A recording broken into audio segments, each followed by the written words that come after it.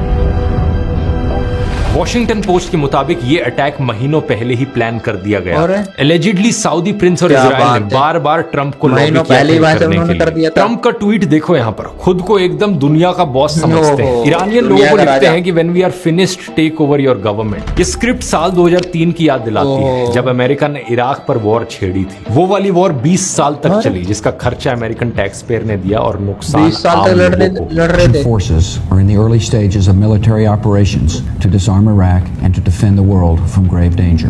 अब यहाँ पर ईरान इराक से 2 गुना ज्यादा बड़ा है और बहाना दिया जा रहा है कि ईरान के डिक्टेटर को हटाने के लिए, ईरान के लोगों के लिए शांति और डेमोक्रेसी लाने के लिए ये सब किया जा रहा है। To prevent this very wicked, radical अरे आपस में एक dictatorship, दूसरे से मार के hour मर of जाएंगे your लोग freedom अपने। is at hand. लेकिन देखने वाली बात यही होगी कि इससे आम लोगों को फायदा होता है या नुकसान। बहुत से लोगों को ऊपर ऊपर से देखकर लगता है कि ऑब्वियसली इससे फायदा ही होगा, आखिर एक देश का डिक्टेटर जो मारा गया है। लेकिन एक फॉरेन पावर का इस तरीके से इंटरफेयर करना चीजों को बद से बदतर भी बना सकता है। इसका सबसे बड़ा उदाहरण है गद्दाफी और सद्दाम हुसैन। दोनों बड़े क्रूर डिक्टेटर्स थे, लेकिन अमेरिका ने जब इन्वेड करके इन डिक्टेटर्स को हटाया तो ये देश और अनस्टेबल बन गए। आम जनता के लिए हालत बद से बदतर हो गई और नए आतंकवादी संगठन पैदा हो गए। अब सबसे बड़ा डर यही है, कहीं ईरान भी इस तरीके से अनस्टेबल ना हो जाए। अगर आपको इस पूरी सिचुएशन के पीछे जियोपॉलिटिक्स को डिटेल में समझना है, क्या इतिहास रहा है ईरान वर्सेस इजराइल और यूएसए का, तो इसे मैंने इस वाले वीडियो में समझाया है, यहां क्लिक करके देख सकते हो। चलो अगले पार्ट में देखेंगे। क्या बात है। ये वीडियो पसंद आए तो कमेंट करो, लाइक करो, शेयर करो। हमारे चैनल को ना शेयर करके पूरे भारत में फैला दो। इस तरह के वीडियो, इस तरह का रिएक्शन जो है ना इस चैनल पे मिलता रहेगा। तो फिर मिलेंगे किसी और धुएंधार यूट्यूबर की वीडियो में या फिर मूवी या फिर किसी चीज के रिएक्शन में। तो फिलहाल के लिए जय हिंद, नमस्कार।